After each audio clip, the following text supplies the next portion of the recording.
The only sounds were the soft rustle of silk against bare skin and the ragged, desperate rhythm of two people breathing as one. Her fingers, manicured and perfectly shaped, dug into the taut muscles of a young man's back, leaving faint crescent moons on his sun-kissed skin. A whisper, half protest, half prayer, escaped her lips, swallowed by the humid air of the room.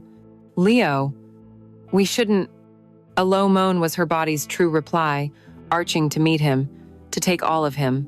The words were a lie, she told herself, a final, flimsy barrier against the flood of sensation that was overwhelming her. Oh God, we can't. But they could, and they were. Her head tossed back against the damp pillows, a torrent of pleasure so sharp and so intense it bordered on pain, a feeling she had long forgotten, or perhaps had never truly known. The quiet, secluded room became a sanctuary for their sin, filled with the forbidden symphony of her surrender. This was not her bedroom. The grand, cold chamber with its king-sized bed and opulent draperies that she shared with her husband. This was the guest house, tucked away at the far end of the sprawling garden, hidden by weeping willows and overgrown rose bushes, a place of quiet neglect. And here, Eleanor Vance, the elegant, composed wife of the magnate Richard Vance, was tangled in the sheets with Leo Martinez. Leo, the housekeeper's son, the boy she had watched grow from a quiet teenager into this breathtaking man whose body now moved against hers with a raw, undeniable power. He was 22. She was 42. For 20 of those years, his mother, Maria, had polished her silver and washed her linens with unwavering loyalty.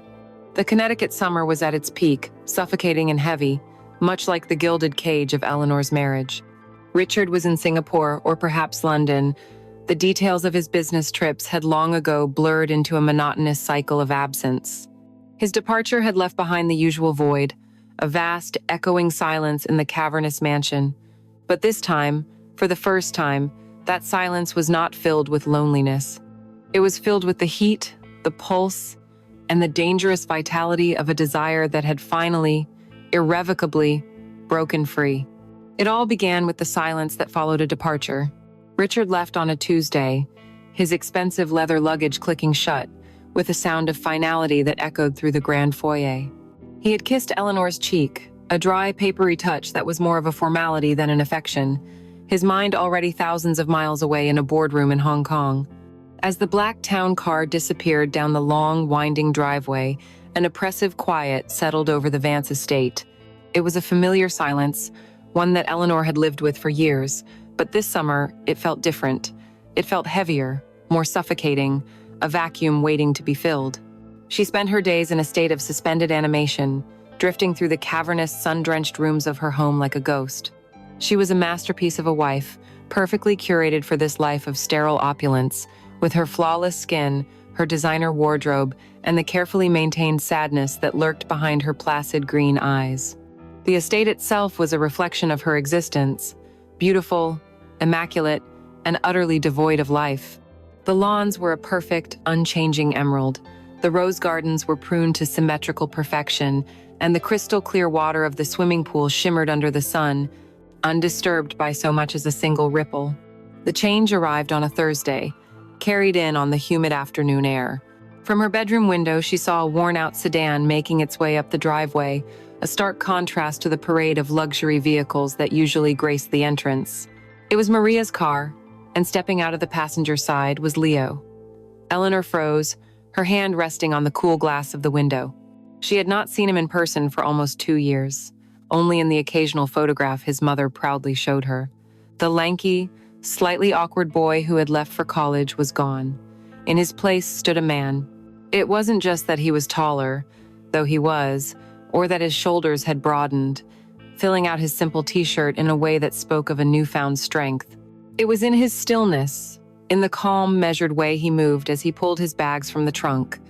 There was a quiet confidence about him now, a self-possession that was entirely new. He looked up, his gaze sweeping over the grand facade of the house, a house he had grown up in the shadow of, and for a fleeting moment, his eyes met hers through the window. He didn't smile or wave.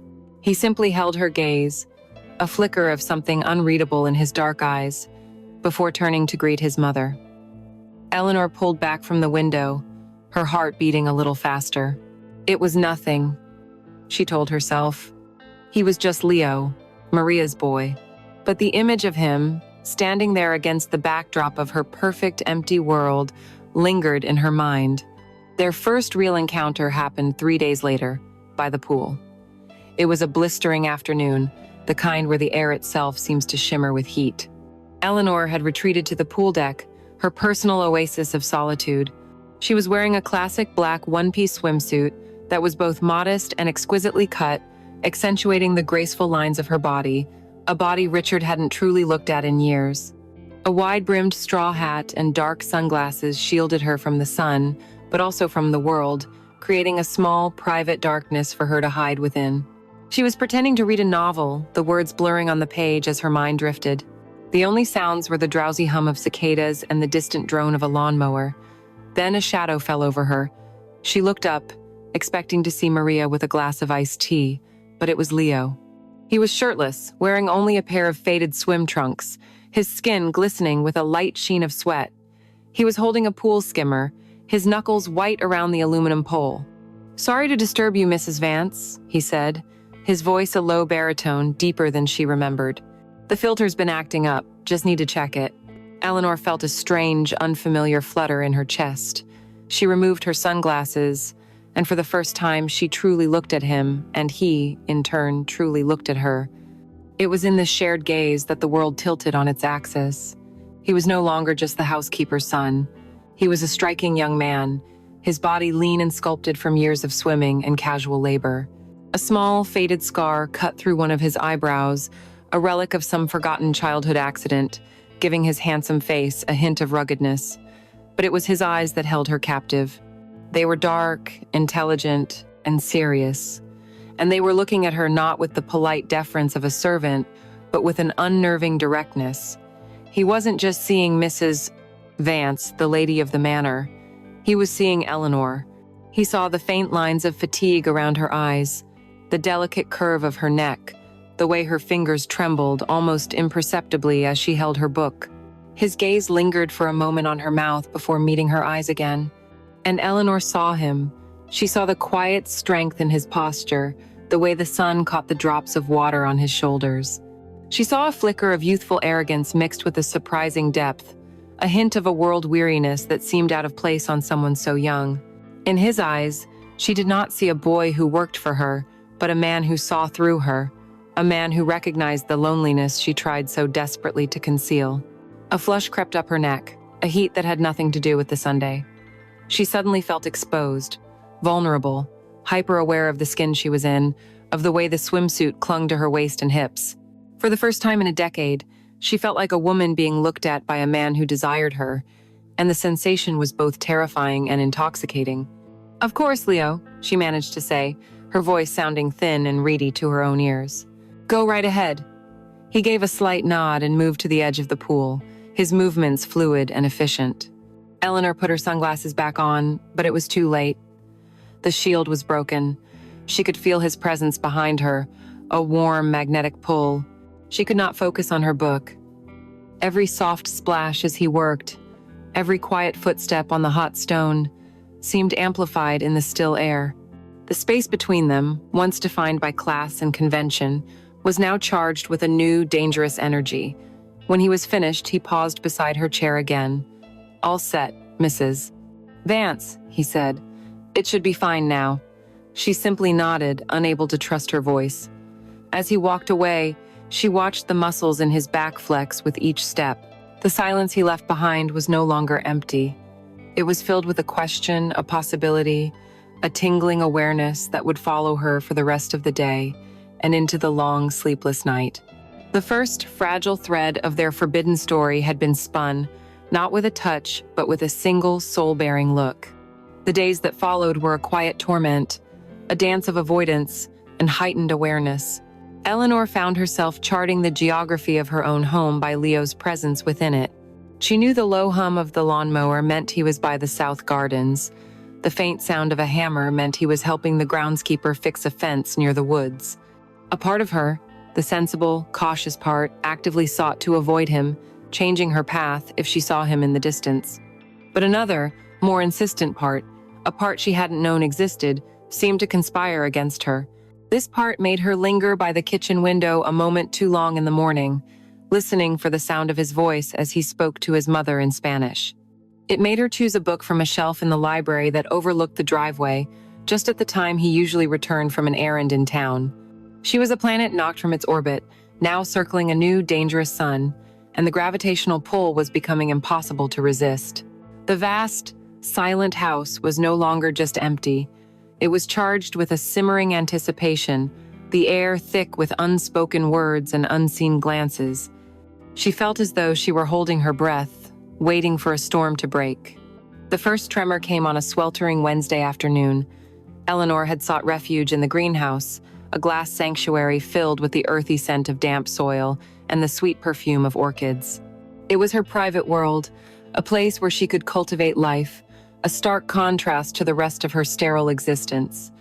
A magnificent bougainvillea, heavy with vibrant pink blossoms, had outgrown its pot. Restlessness, a feeling that now clung to her like a second skin, urged her to repot it herself. The new terracotta pot was enormous, a solid, earthy weight she had underestimated. She wrapped her arms around it, her fingers straining against the rough clay, and tried to lift. It barely budged.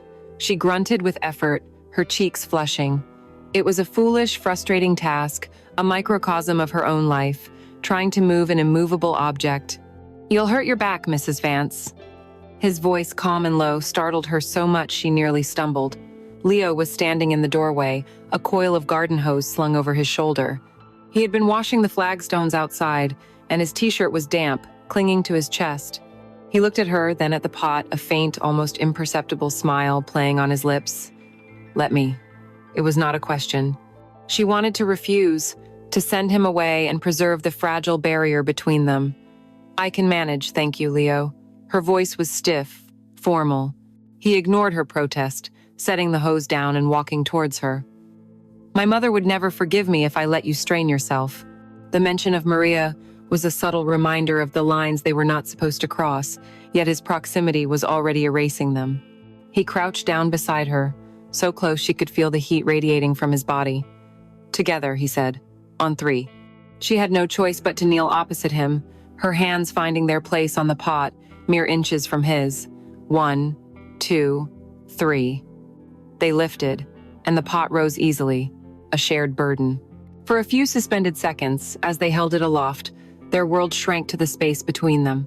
She was intensely aware of the clean, masculine scent of his skin, a mixture of soap, sun, and honest sweat.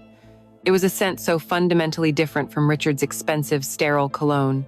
Beneath that, she caught the intoxicating fragrance of the jasmine vine clinging to the greenhouse wall, a scent she would forever associate with this moment.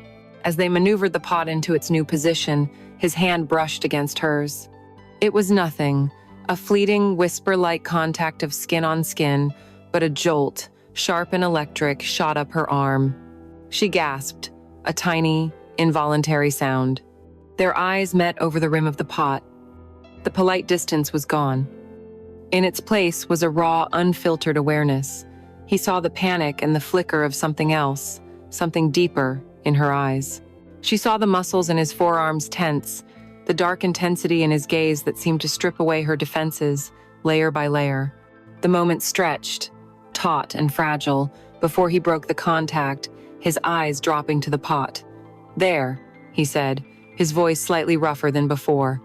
"All done." Eleanor stood up quickly, her legs unsteady. "Thank you, Leo," she murmured, turning away so he could not see the flush that she knew was creeping across her face. She fled the greenhouse, the feeling of his touch still burning on her skin, the charged silence they had shared echoing louder than any words. A few days later, the storm she had been waiting for finally gathered. The sky turned a bruised purple gray, and a low rumble of thunder echoed in the distance. Eleanor had always loved the drama of a summer storm, but today it only amplified her inner turmoil. She was in the library, Richard's domain, a room of dark wood, polished leather, and the faint, dusty smell of books that were rarely read. The room felt oppressive, a monument to a man she barely knew. As the first drops of rain began to speckle the large bay windows, she moved to close them. One of the upper latches of the tall, mullioned window was stuck. She pushed and pulled, standing on her toes, but it wouldn't budge. The wind was picking up, sending a spray of rain into the room. "Here, let me try." Once again, he seemed to materialize from nowhere. Leo had entered the library so quietly she hadn't noticed. He came to stand directly behind her. To reach the latch, he had to lean over her, his body a warm, solid presence at her back. She was trapped, her own body pressed lightly against the cold window frame, his caging her in. She held her breath. Her head was tilted back, and the soft strands of her hair brushed against the fabric of his shirt, right over his collarbone. She could feel his warmth, smell the faint, clean scent of rain on his clothes. He placed one hand on the wall beside her head for leverage, his fingers splayed just at the edge of her vision. The gesture was casual, practical, yet it felt possessively intimate. It was as if he had claimed the very space she occupied. He gave the latch a firm, upward shove, and it clicked open, then shut. The whole event lasted no more than 10 seconds, but time had slowed to a crawl. She was acutely aware of the steady rise and fall of his chest as he breathed, the subtle shift of his weight. It was a proximity far more intimate than a shared bed with her husband. When he stepped back, the sense of loss was sharp and immediate. She felt suddenly cold. "It gets stuck sometimes," she said, her voice barely a whisper. She did not turn to face him. She couldn't.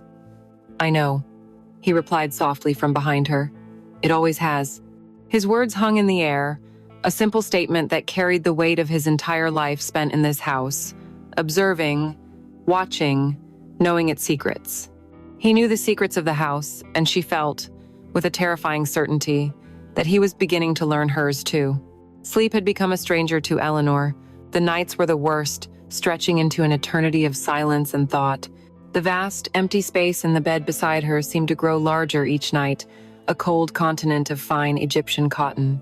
She would lie awake for hours, the memories of the past week playing on a loop in the darkness of her mind, the unnerving intensity of Leo's gaze by the pool, the jolt of his hand against hers in the greenhouse, the suffocating intimacy of his presence in the library. These moments were like stones dropped into the still, stagnant pool of her life, and the ripples were unsettling her very core. Tonight, the restlessness was unbearable. The silk of her nightgown felt abrasive against her skin. The air in the room was too thick to breathe. Giving up on sleep, she slipped out of bed and padded barefoot through the sleeping house, her steps silent on the cool marble floors. The kitchen was bathed in the pale, ethereal glow of the moonlight pouring through the French doors. She bypassed the water pitcher and instead reached for a bottle of chilled Sauvignon Blanc, pouring a generous measure into a large crystal glass. She needed something to numb the disquiet in her soul. The doors opened with a soft click, and she stepped out onto the patio. The night air was warm and heavy, scented with the intoxicating sweetness of the night-blooming jasmine that climbed the trellis near the wall. A million crickets sang a frantic, pulsating chorus. The surface of the pool was a sheet of black glass, perfectly mirroring the sliver of moon and the scattered diamonds of the stars. It was a scene of perfect, aching beauty, and it only amplified her loneliness. She walked to the edge of the water and sat down in one of the cushioned lounge chairs, tucking her feet beneath her. She took a long sip of the cold, crisp wine, letting its bitterness cut through the fog in her mind. It was then, as her eyes adjusted to the deep shadows at the far end of the patio, that she saw him. A figure, sitting perfectly still in the darkness, little more than a silhouette against the manicured hedges. Her heart leaped into her throat, a wild, panicked bird. Her first instinct was to flee back into the safety of the house, but she was frozen, pinned by the sudden, certain knowledge of who it was. He didn't move. He just sat there, as if he were a part of the night itself. Then, his voice, low and calm, drifted across the water, not startling her, but rather melting into the sounds of the night. Couldn't sleep either? Eleanor let out a breath she didn't realize she'd been holding. "No," she answered, her own voice sounding surprisingly steady. "It seems to be a common affliction tonight." He shifted slightly, a subtle gesture of invitation. She hesitated for only a moment before standing up and walking, with a grace she did not feel, to the chair adjacent to his, leaving a respectable, empty space between them. For a long while, they sat in a shared, comfortable silence. the only sounds being the crickets and the soft clink of her glass as she set it on the small table. "It's beautiful out here," she said finally, stating the obvious because she felt a need to say something, anything. "It's different at night," he replied. "During the day, you see all the work. The gardeners, the pool cleaners. You see the effort it takes to make everything look perfect. At night, it just island." His observation was simple, yet profound. It was exactly how she felt. During the day, she was all effort, all performance. Mrs. Vance. At night, in the darkness, she just was. Eleanor. Emboldened by the wine and by the strange sense of anonymity the darkness provided, she heard herself speak the words before she had even formed the thought. "Do you ever feel like you're living in someone else's life?" The question hung in the air between them, vulnerable and raw. She expected him to be confused, or to offer a polite, meaningless platitude. Instead, he was silent for a moment, considering her words. "All my life," he said, his voice soft but clear. "This has never felt like my home. It's just the place where I lived. I was always aware that none of it was mine. The furniture, the cars, the view. I was just a guest. A permanent one, but a guest nonetheless." His honesty disarmed her. She took another sip of wine. "I used to study art history," she confessed, the words tasting strange in her mouth, like a language she hadn't spoken in years. "I wanted to work in a museum, a curator. I loved the stories behind the paintings, the lives of the people who created them. I loved that something so beautiful could also be so full of history and pain and passion." "What happened?" he asked. The question was direct, without pity, only genuine curiosity. It was a question no one, not even Richard, had ever bothered to ask. "I met Richard," she said, the answer both simple and impossibly complex. "He had a life already built, a perfect, grand life. And he wanted me to be the final, most beautiful piece in his collection. I was young, I was dazzled, I thought it was love. I thought this." She made a sweeping gesture with her hand, encompassing the magnificent house, the pool, the gardens, was what I wanted. "I didn't realize that to become a piece in a collection, you have to stop being a person. You just have to be beautiful." And still, a single tear escaped and traced a cool path down her cheek. She quickly wiped it away, hoping he couldn't see. But he knew. "You don't seem like an object to me," he said, his voice quiet but firm. He turned his head to look at her, and even in the dim light, she could feel the weight of his gaze. "When I look at you, I see a person who is trying very hard not to scream." His perception was so accurate, it was like a physical blow. All the walls she had so carefully constructed around her heart crumbled in that instant. He saw her. He truly saw her. "And what about you, Leo?" she asked, her voice trembling slightly, needing to shift the focus from her own exposed soul. "What are your plans, now that you're no longer a guest here?" He looked away from her, out towards the dark line of trees at the edge of the property. "I studied architecture," he said. "I want to build things, but not like this. Not houses that are like museums, where people are afraid to touch anything.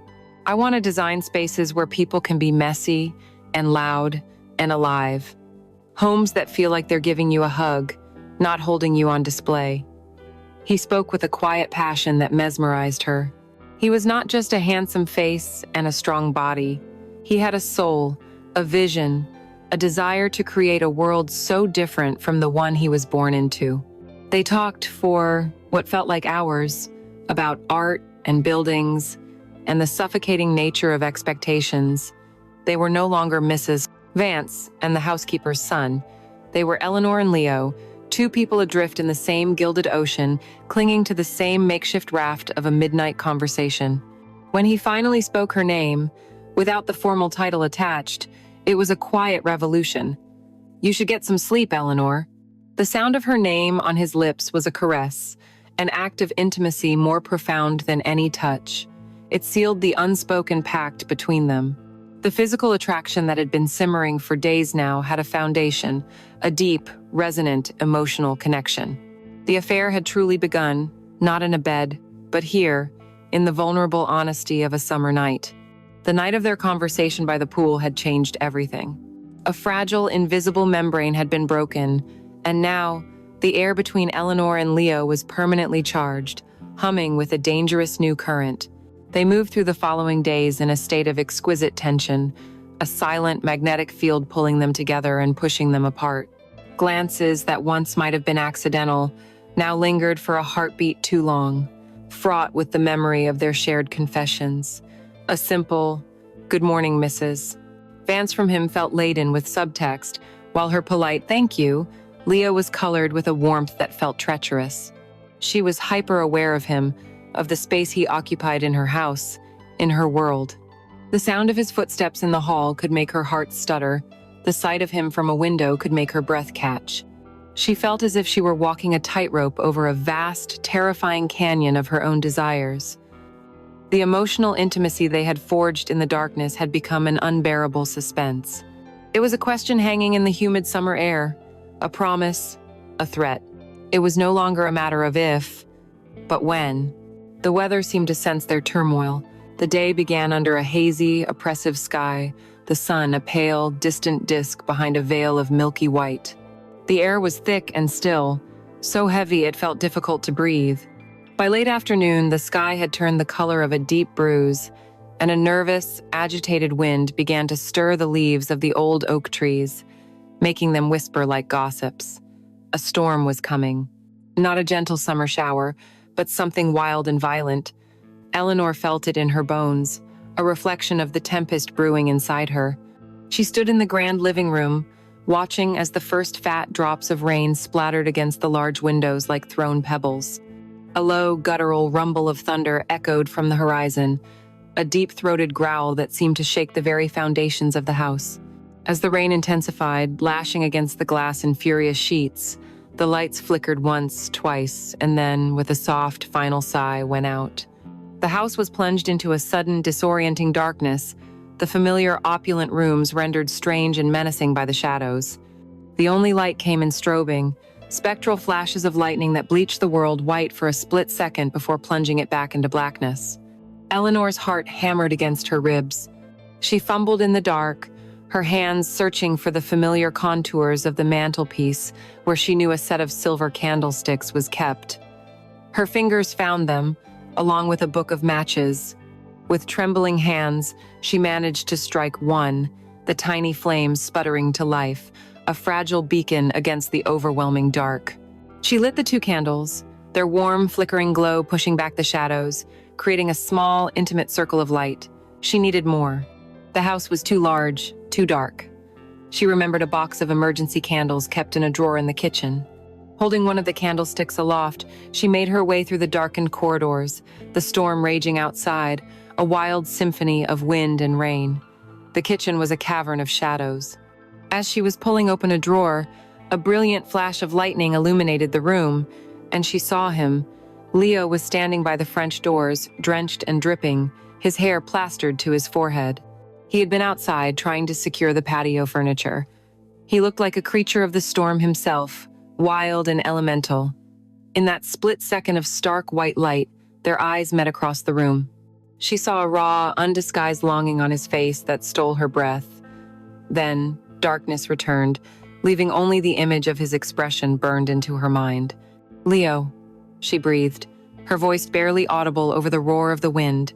"I didn't hear you come in." He pushed the wet hair from his eyes and took a step towards her, into the small circle of her candlelight. "The wind forced the door," he said, his voice low and rough. "I was trying to latch it." He was close now.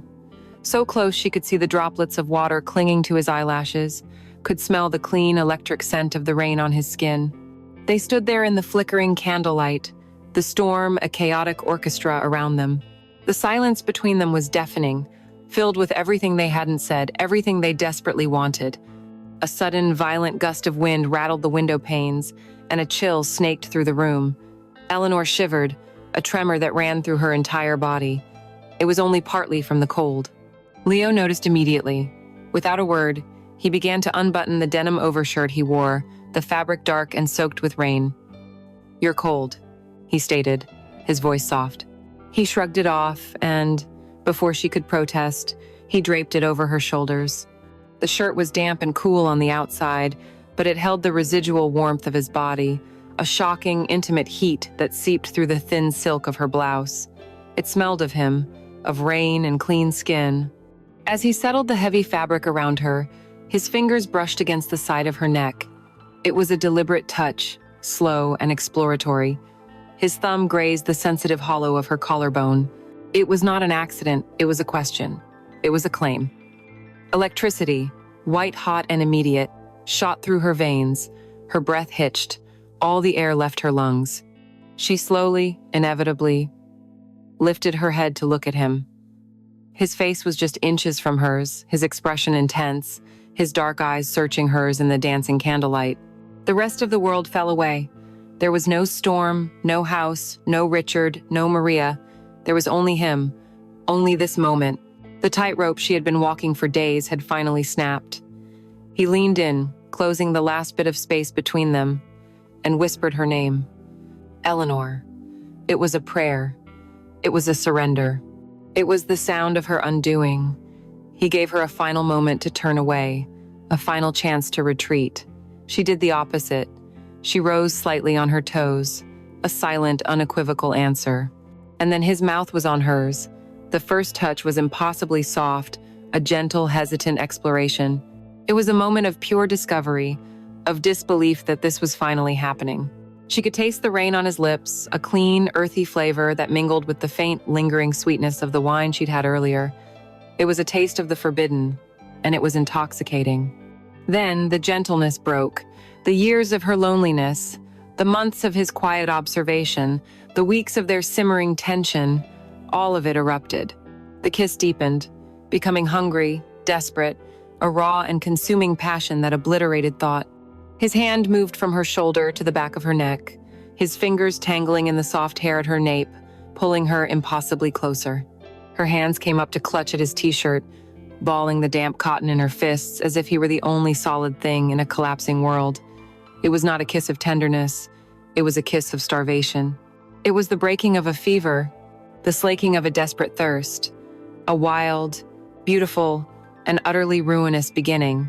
When they finally broke apart, they were both breathless, trembling, their foreheads resting against each other in the flickering, holy light of the candles as the storm raged on.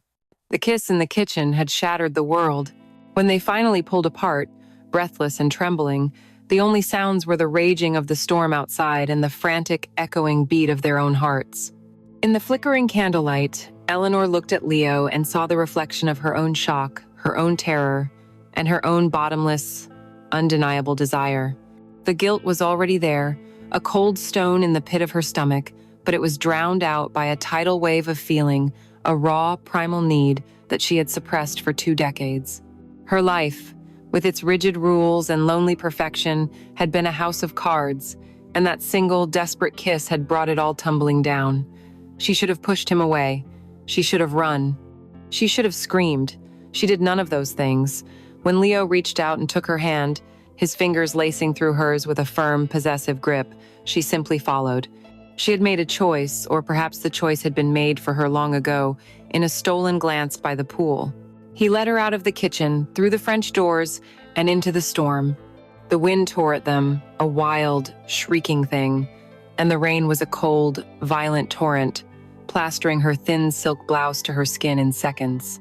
Lightning split the sky, illuminating their path in a series of stark, ghostly flashes. In those brief moments of light, she saw his face, his jaw set with a grim determination, his eyes burning with an intensity that both frightened and thrilled her. This was madness. They were running through the manicured gardens of her perfect life, in the heart of a storm, to commit a sin that would change everything forever. And yet, she had never felt more alive. He led her not to the main entrance of the guest house, but to a small, seldom-used side door, hidden behind a curtain of overgrown ivy. The key was exactly where he knew it would be, under a loose stone. The door groaned open, and he pulled her inside, into the dark, musty air of the forgotten space. He shut the door behind them, and the roar of the storm was instantly muffled, reduced to a distant, percussive drumming on the roof. They were in a cocoon, a secret, private world, sealed off from reality. The guest house was a single dusty room, filled with shrouded furniture and the ghosts of long-departed visitors. A small bed was tucked into an alcove, covered with a faded patchwork quilt. There was a single candle on a bedside table, and Leo, after fumbling for the matches he had grabbed from the kitchen, lit it. The small flame pushed back the darkness, casting long, dancing shadows on the walls. In the soft, forgiving light, they stood facing each other, dripping and shivering. He didn't speak. He simply lifted his hands and began to slowly, reverently, unbutton her blouse. His fingers were surprisingly deft, moving with a steady purpose that made her tremble. The wet silk parted, revealing the delicate lace of her bra. She wore it more out of habit than for any intended audience, but now, under his worshipful gaze, it felt like a deliberate, seductive armor. He pushed the blouse from her shoulders, letting it fall into a puddle at her feet. Then, his eyes still locked on hers, he reached for the waistband of her skirt. He unzipped it slowly, and it too slid down her hips to join the blouse. She was left standing before him in nothing but her lingerie.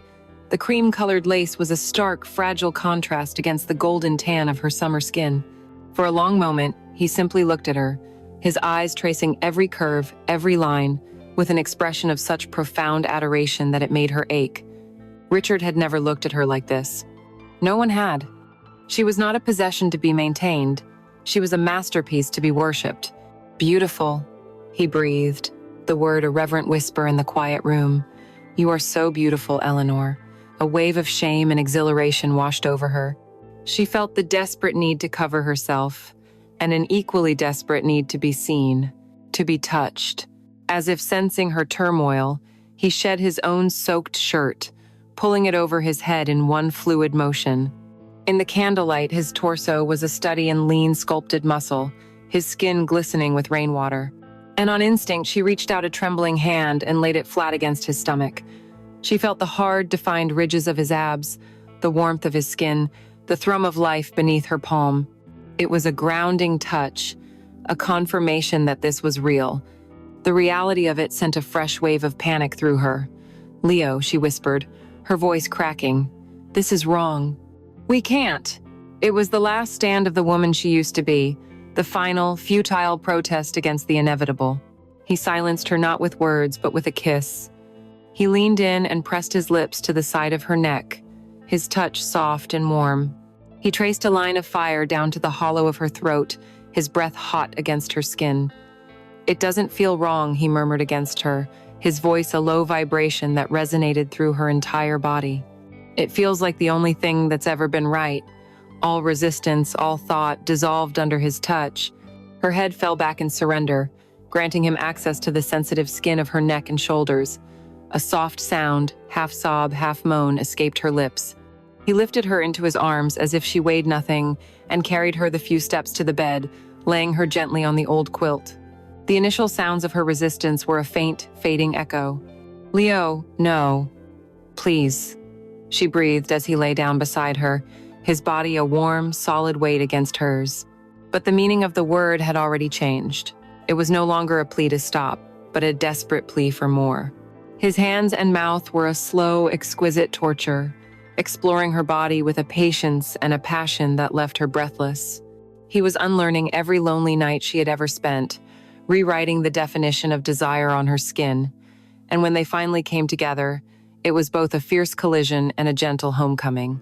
The sounds of the storm on the roof were a wild, rhythmic backdrop to the sounds she made, her soft, initial cries of protest melting away, transforming into the unrestrained, open-throated moans of a woman being truly awakened for the very first time. He whispered her name, over and over, a litany of their shared sin. And she, lost in a daze of pleasure so intense it erased her past and her future, could only answer by crying out his. The first thing Eleanor became aware of was the light. Not the soft, forgiving glow of a bedside lamp, but a harsh, unforgiving blade of morning sun, cutting through a gap in the dusty curtains and falling across her face. She groaned, turning away from it, her body protesting with a deep, unfamiliar ache. For a blissful, suspended moment, she didn't know where she was. The sheets felt rough against her bare skin. The pillow smelled of dust and dampness. Then, like a tidal wave, the memory of the night before crashed over her. Leo, the storm, the kiss, the guest house. A hot, dizzying flush of pure, unadulterated euphoria spread through her limbs, a phantom echo of the pleasure he had given her. She smiled, a slow, secret smile, and reached a hand out to the empty space beside her, expecting to feel the warmth of his body, but the sheets were cold. She opened her eyes. She was alone. The magical, candlelit sanctuary from the night before had vanished. In the stark light of day, the guest house revealed itself for what it was. A small, sad, neglected room. Dust motes danced in the sunbeam like tiny, mocking sprites. The furniture was shrouded in ghostly white sheets.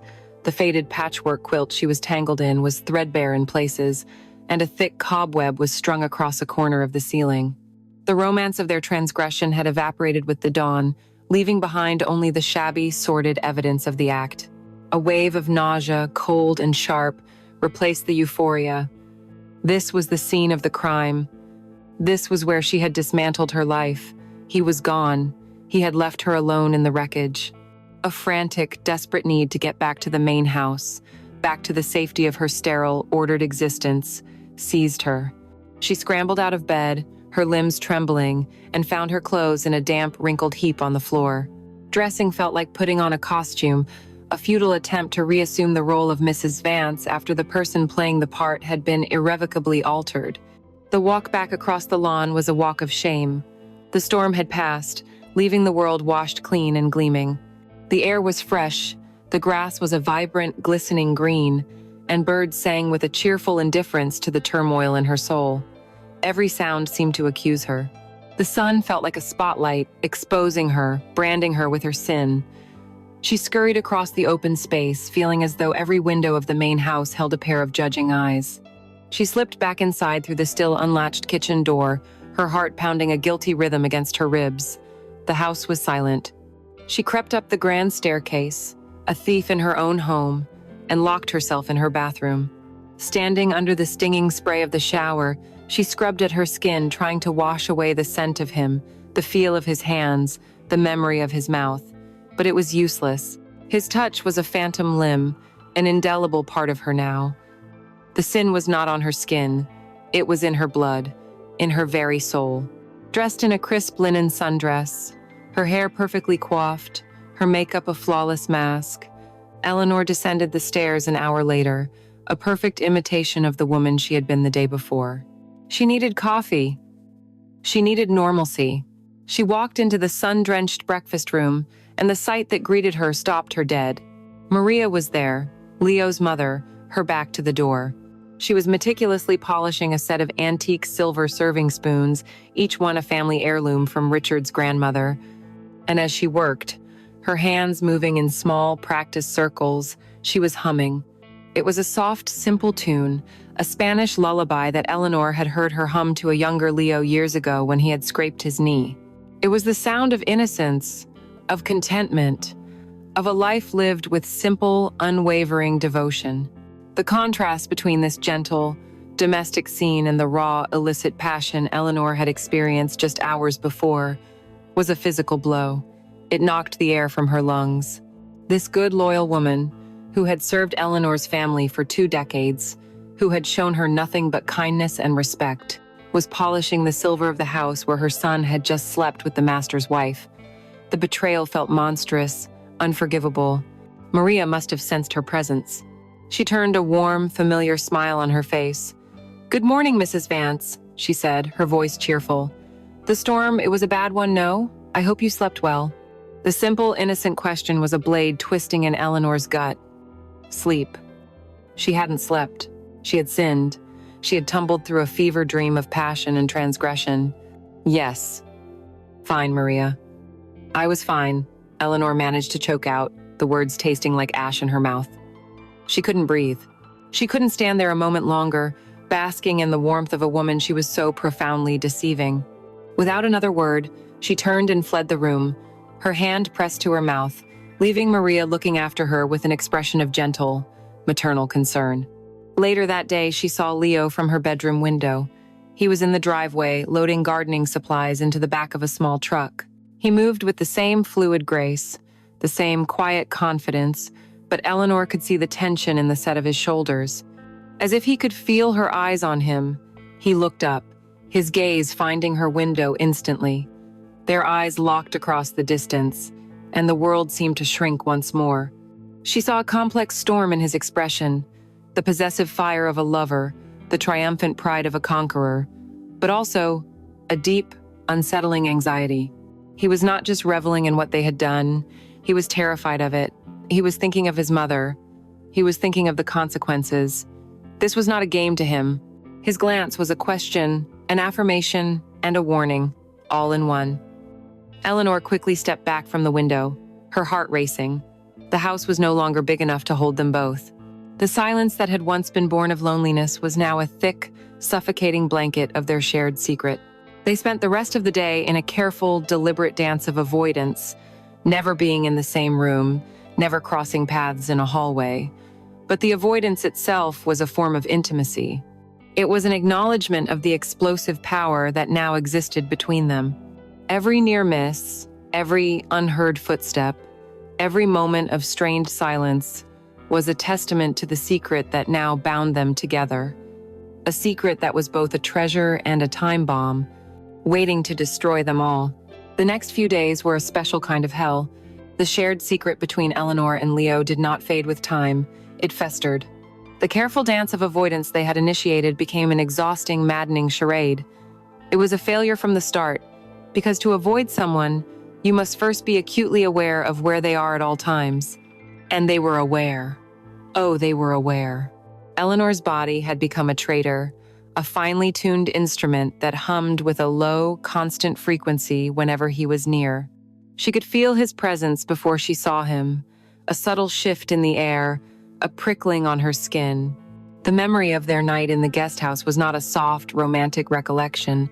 It was a visceral, physical craving. It was an addiction. She would find herself touching her own neck, remembering the feel of his mouth there, and a jolt of pure, carnal hunger would shoot through her. At meals, she could not eat. She would move food around her plate, her mind consumed with the memory of his taste. This wasn't love. It was a fever, a sickness of the blood that left her weak and wanting.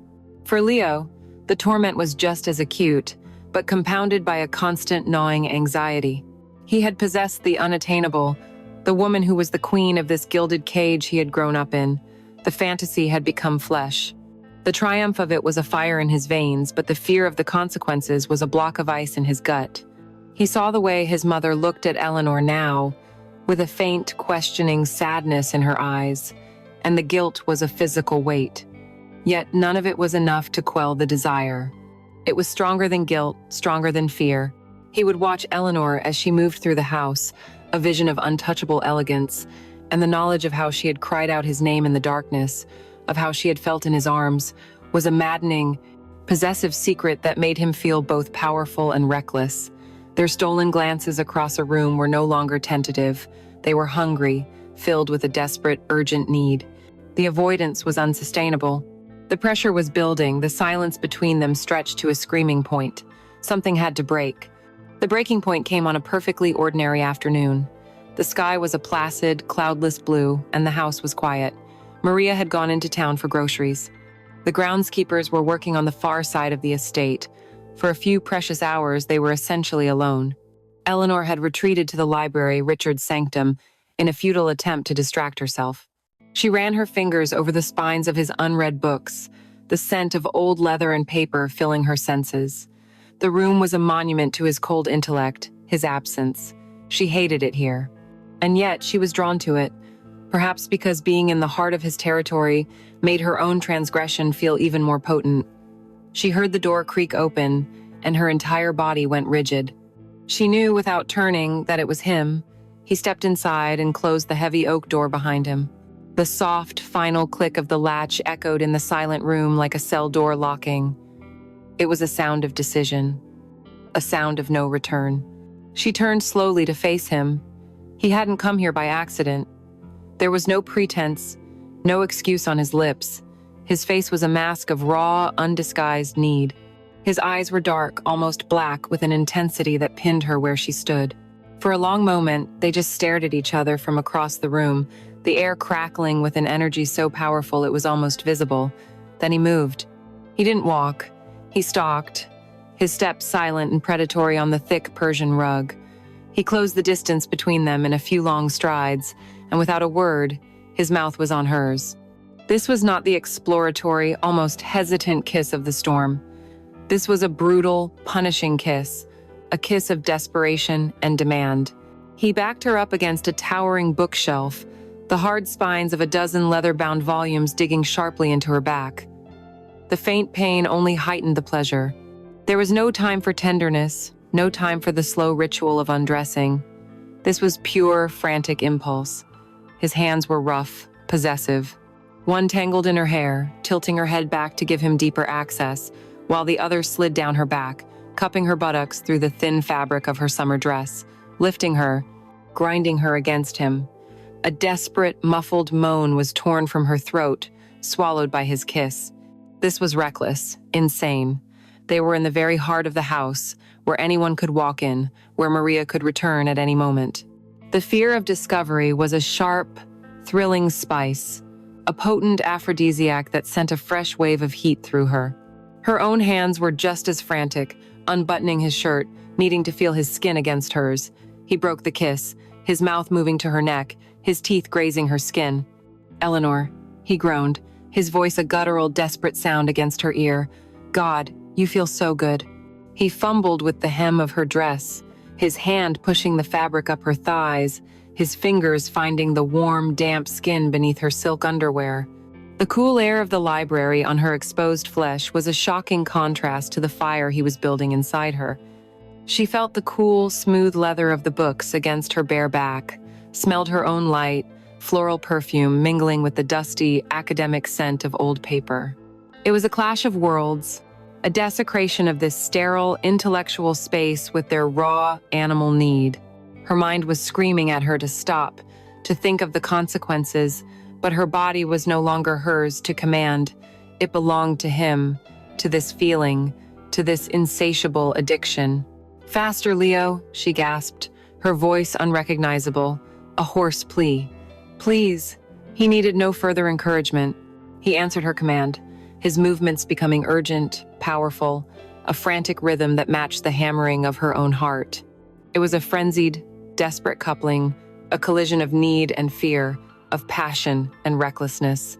There was no beauty in it, only a raw, terrifying, and exquisitely powerful release. And in the silent, watchful library of her absent husband, surrounded by the weight of 1,000 forgotten stories, they created a new one, a secret, damning chapter, all their own. The recklessness of the library had been a fever pitch, an explosive release that left them both shaken and insatiable.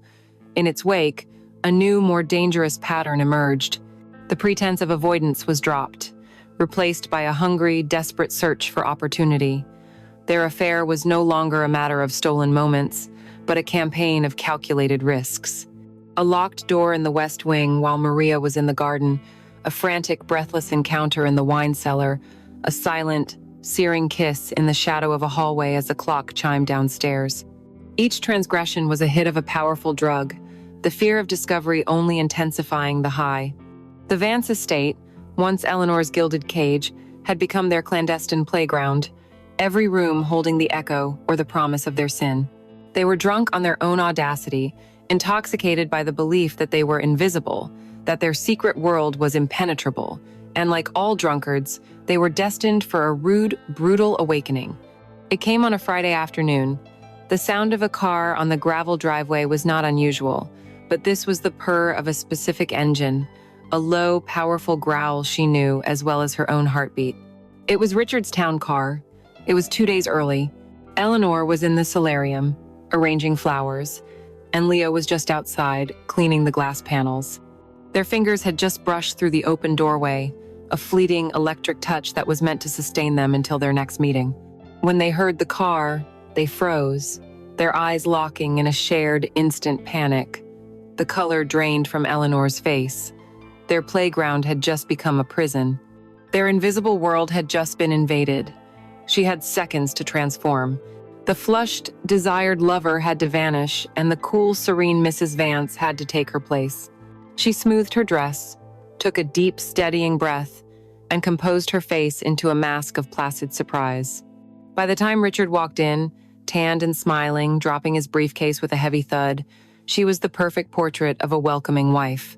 "Richard," she said, her voice a flawless imitation of pleasant surprise. "What are you doing home? I wasn't expecting you until Sunday." He crossed the room and gave her the customary dry kiss on the cheek. "Deal's closed early," he said, already loosening his tie, his mind on a shower and a drink. "Thought I'd surprise you." His gaze swept past her, out the door, and landed on Leo, who was now meticulously polishing a pane of glass, his back to them, the picture of a diligent worker. "Good to see the boys staying busy," Richard commented idly, before turning his attention to the mail on the hall table. The casual, dismissive remark was a chilling reminder of their reality. To her husband, Leo was not a man, not a rival. He was simply the boy. The tension descended upon the house like a fog, thick and suffocating. The air, which had so recently crackled with illicit energy, was now heavy with unspoken fear. Every room felt smaller. Every shadow seemed to hold a threat. That evening, Eleanor found herself in the agonizingly familiar position of planning a dinner party for one, her husband. She chose the menu, selected the wine, and directed the preparations with an outward calm that felt like a physical strain. The performance of being Richard's wife, a role she had once found merely boring, was now an excruciating form of torture. She had to sit opposite him at the long, polished mahogany table, the length of it feeling both like a safe distance and an insurmountable gulf. And she had to do it while Leo was in the room. He was helping his mother serve the meal, his presence a silent, screaming third party at their table. He was once again in his uniform of quiet deference, his face impassive, his movements efficient. He filled Richard's wine glass, his hand steady, his eyes fixed on his task, but Eleanor could feel the heat of his awareness across the room. She could feel him watching her as she laughed at one of Richard's self-congratulatory jokes. "So, Eleanor," Richard said, swirling the deep red Bordeaux in his glass, "what have you been doing to keep yourself entertained? Rearranging the hydrangeas again?" His tone was one of benevolent condescension, as if her life were a quaint, harmless hobby. "This and that," she replied, her own voice sounding distant. "Reading, swimming, the days pass." At that moment, Leo stepped forward to clear the soup bowls. As he reached for Richard's, his arm brushed the back of Eleanor's chair. It was the slightest of contacts, entirely accidental, but it sent a shockwave through her. She flinched, a tiny, almost imperceptible movement, but she saw Leo's eyes flicker towards her for a fraction of a second. A silent exchange of shared memory and present terror passed between them. Richard, oblivious, continued. He gestured with his wine glass towards Leo. "You've shot up, Leo," he said, his tone that of a lord addressing a stable hand. "Your mother must be proud. College graduate now, isn't that right? Got any plans, or are you just going to hang around here all summer?" The casual cruelty of the question, the implication that Leo was aimless, directionless, made Eleanor's blood run cold. She watched Leo, her heart pounding. He simply met Richard's gaze with a polite, empty expression. "I'm weighing my options, sir," he said, his voice perfectly neutral. "Good, good," Richard said, already losing interest and turning his attention back to his wine. The exchange was torture, forcing Leo into a role of subservience while she, his secret lover, sat by and played the part of the oblivious mistress of the house. The near miss came later, in the library. Richard had retired there after dinner with a glass of brandy and the Wall Street Journal. Eleanor sat in an armchair opposite him, a book open in her lap, her eyes scanning the same line of text over and over without comprehension. The air was thick with the smell of Richard's cigar smoke and the weight of her lies. Richard shifted in his large leather chair, reaching for an errant cushion to place behind his back. As he fluffed it, his fingers closed around something small and hard. "What in the world is this?" he asked, holding it up to the light of the lamp. It was a small, plain button of dark, cheap plastic. Eleanor's heart stopped. She knew it instantly. It was from the worn denim shirt Leo had been wearing the day of their frenzied encounter against these very bookshelves. It must have popped off in their haste. The room began to spin. This was it. This was how it all ended.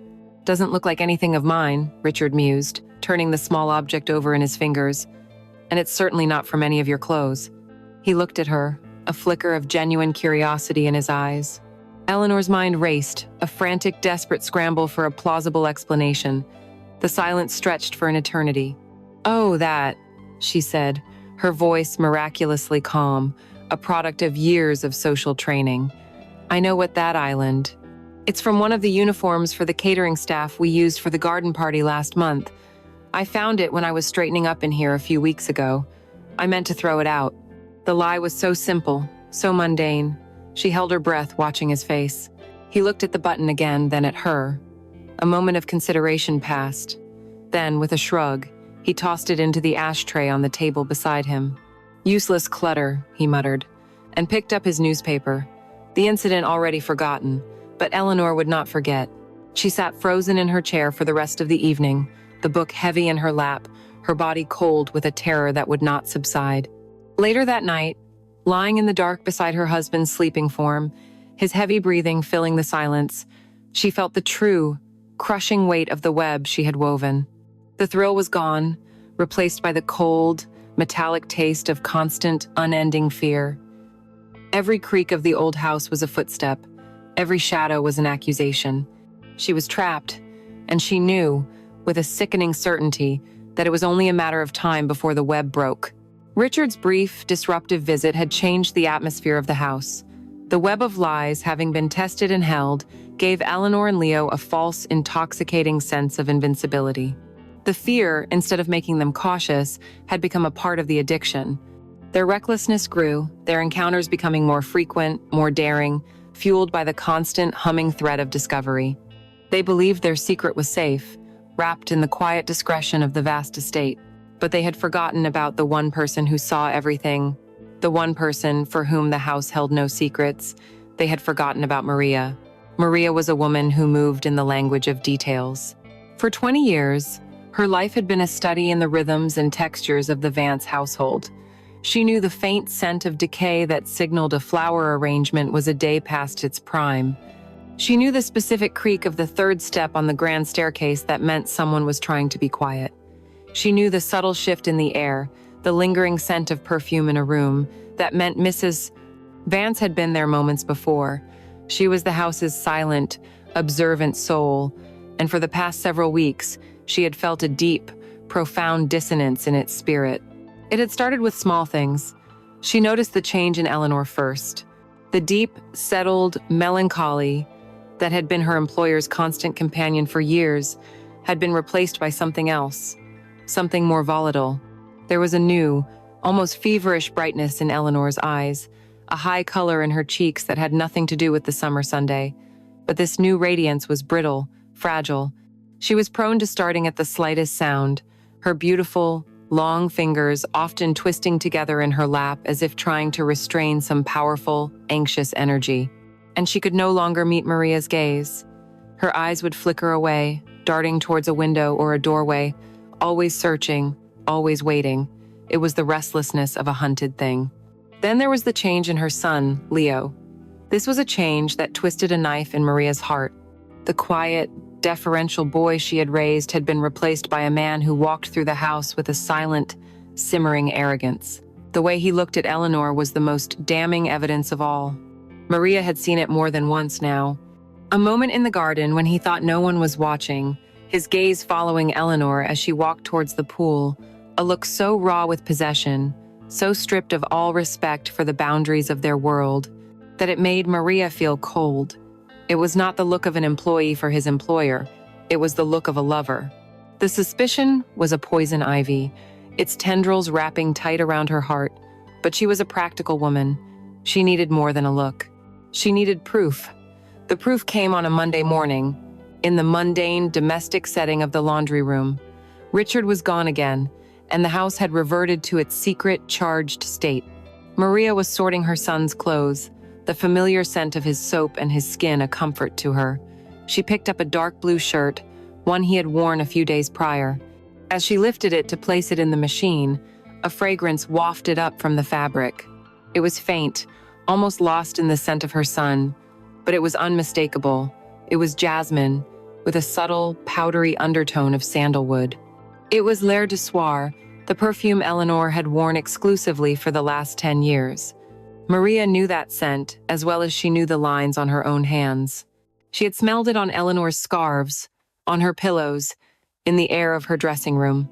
To find it here, tangled in the fibers of her son's shirt, clinging to the space over his heart, was not a clue. It was a confession. She stood perfectly still for a full minute, the shirt clutched in her hand, the humming of the washing machine filling the sudden, vast silence in her mind. The world tilted, and the quiet, ordered life she had so carefully built for her and her son fractured into a million pieces. There was no anger, not yet. There was only a cold, hollow ache of a betrayal so profound it had no name. She would not confront Leo. He was her son, her blood. The shame was too great, the pain too close to her heart.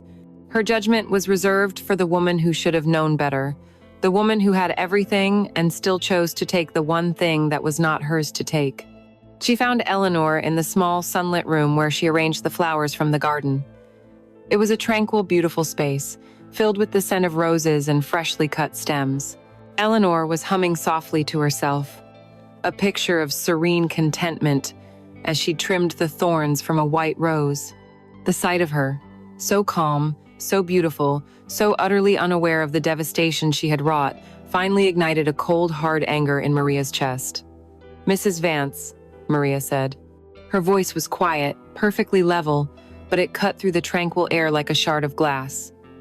Eleanor looked up, her humming ceasing abruptly. She smiled, but the smile faltered when she saw the look on Maria's face. "Maria, is everything all right?" Maria did not answer the question. Instead, she walked over to a vase filled with magnificent, blood-red roses. She touched a petal gently with her fingertip. "Such beautiful flowers in this garden," she began, her voice still soft, conversational. "But one must be careful. Even the most beautiful rose has thorns. If you are not careful, if you reach for one that is not meant for you, you can get badly hurt. Sometimes, the blood is difficult to wash out." Eleanor said nothing. She stood frozen, the rose and the small silver shears still in her hand. Maria turned from the flowers to face her, her dark eyes holding Eleanor's with an unnerving intensity. "My son," she continued, her voice dropping lower, "he has changed this summer. He is a man now, and he has ambitions. But sometimes a young man does not know his own place. He sees something shining, and he wants it. He does not understand that some things are beautiful only from a distance. If you get too close, they can burn you. They can ruin your whole life for a moment of warmth." The unspoken accusation hung in the air between them, thick and suffocating. Maria's words were a masterfully veiled condemnation, each one a sharp, deliberate needle piercing Eleanor's composure. Eleanor felt the blood drain from her face. She couldn't speak, couldn't defend herself. To deny it would be another lie. To admit it was unthinkable. She was trapped, impaled by Maria's quiet, dignified wrath. Maria took a step closer. "For 20 years, I have served this family," she said, her voice now barely a whisper, but laced with the strength of steel. "My loyalty to Mr. Vance and to you is the most valuable thing I own. It is the greatest lesson I have tried to teach my son.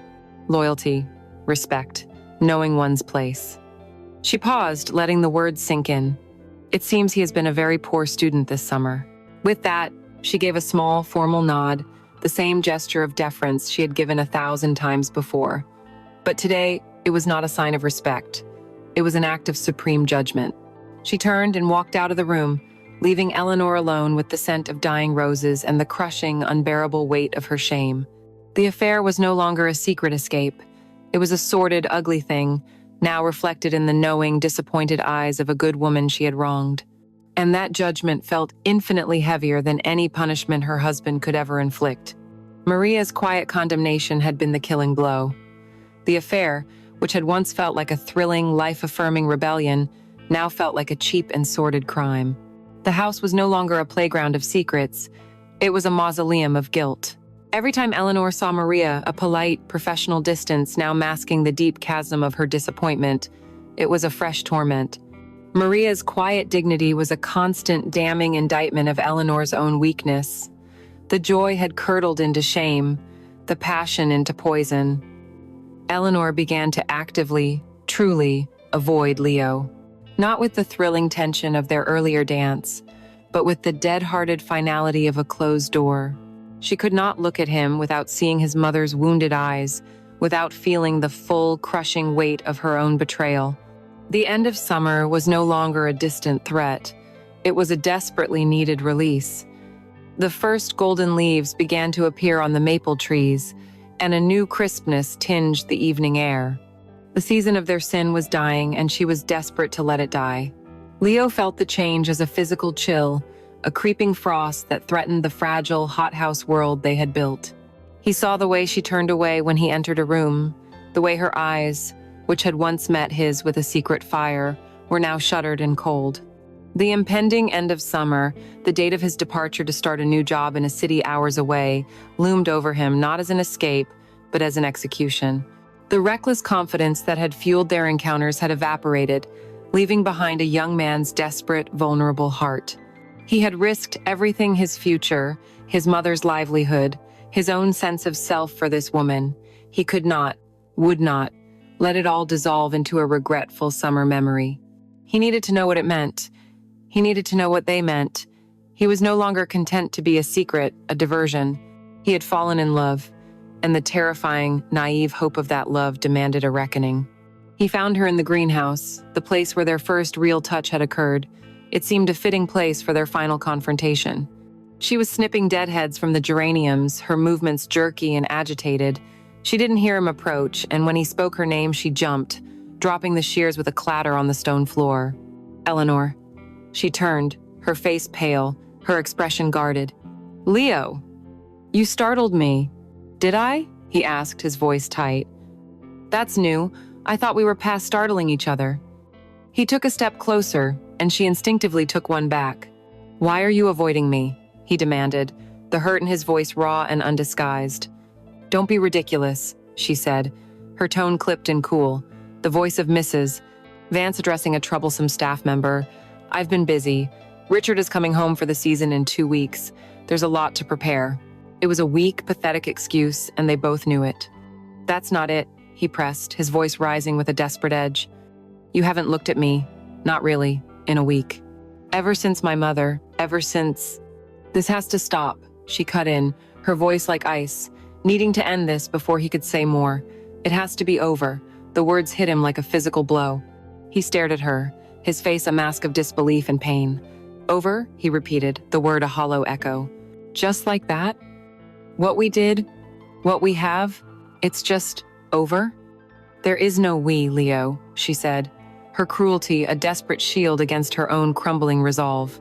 There was a moment, a mistake. The summer was hot, I was lonely. You were here, it was a diversion, and now it's done. Every word was a carefully chosen dagger, designed to sever, to wound, to make him hate her so that he would leave. A diversion? He spat, his hurt curdling into a furious anger. He strode forward and grabbed her arm, his grip surprisingly strong. You call this a diversion? He pulled her towards him, his face inches from hers. Was it a diversion in the library when you were begging me not to stop? Was it a mistake in the guest house when you were crying my name? Don't you dare lie to me. Don't you dare try to make what we did small and cheap. His words were a mirror, forcing her to see the truth she was so desperately trying to deny. The passion, the connection, it had been real. It was the consequences that were the lie, the life she was living that was the cheap and small thing. Tears of frustration and grief stung her eyes. Let go of me, she choked out. You don't understand. Then make me understand, he shouted, his voice cracking with a pain that shattered her icy facade. What did you think was going to happen? Did you think I would just leave at the end of the summer and forget you? I love you, Eleanor. The forbidden word, the impossible word, was finally spoken. It hung in the humid, floral air of the greenhouse, a beautiful, tragic, impossible thing, and it broke her. A sob escaped her, a raw sound of utter despair. The fight went out of her, and she sagged against him. His anger melted away, replaced by the deep, aching sorrow of their situation. He wrapped his arms around her, and she clung to him, her tears soaking the front of his shirt. The argument was over.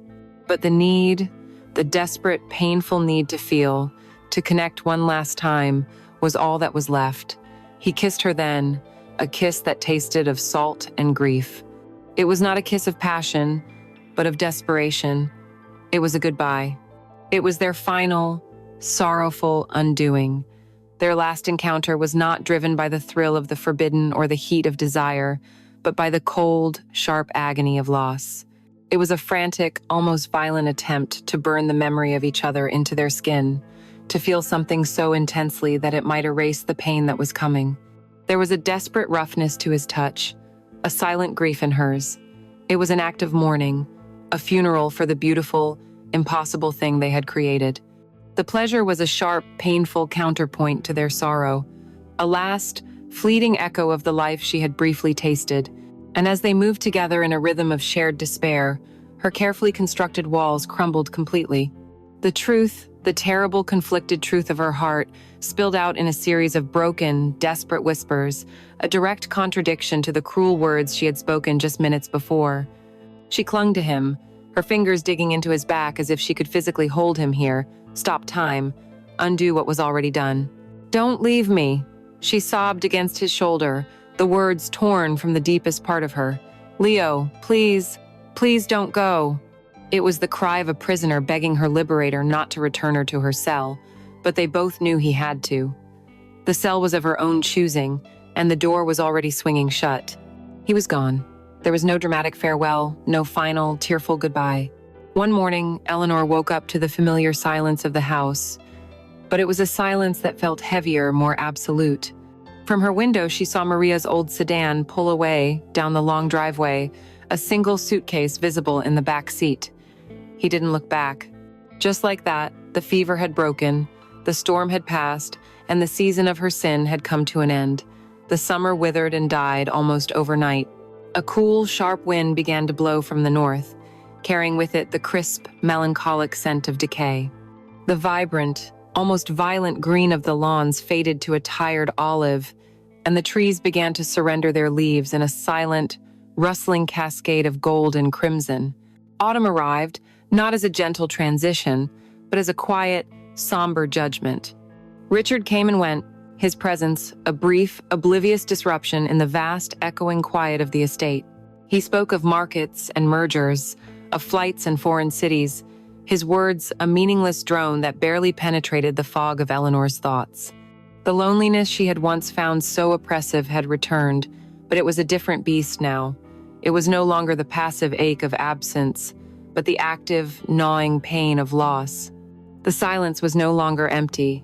It was haunted. The house had become a museum of their affair, each room an exhibit dedicated to a moment of their transgression. She would walk into the kitchen and see the ghosts of two figures clinging to each other in the flickering candlelight of a storm.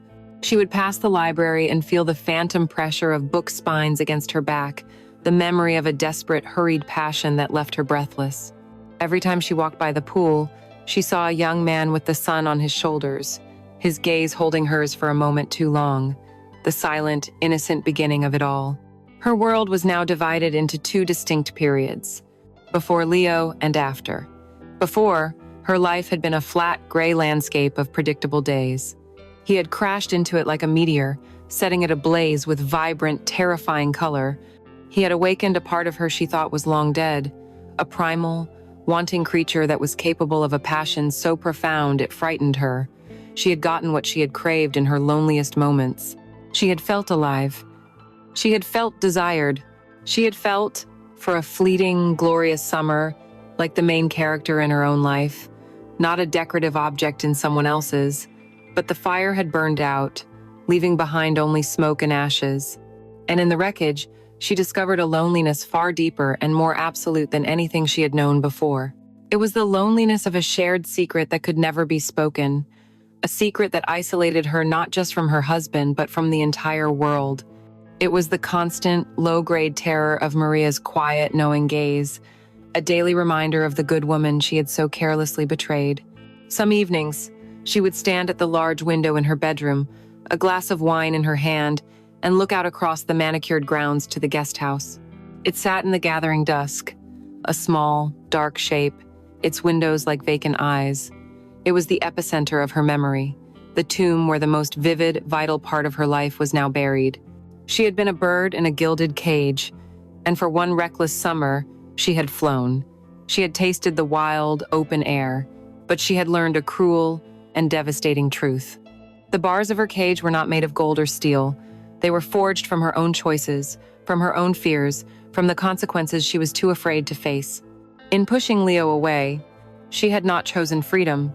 She had chosen the cage, locking the door from the inside and throwing away the key. She was safe now. Her perfect life was secure. Richard would never know. But the silence in the grand, empty house was now her eternal companion, and it would forever whisper his name. As the last of the autumn light faded from the sky and the first cold stars began to appear, she was left with the question that would haunt the rest of her days. A question with no easy answer, a question that would echo in the quiet chambers of her heart for a lifetime. Was a single season of feeling everything worth an eternity, of feeling nothing but the loss of it?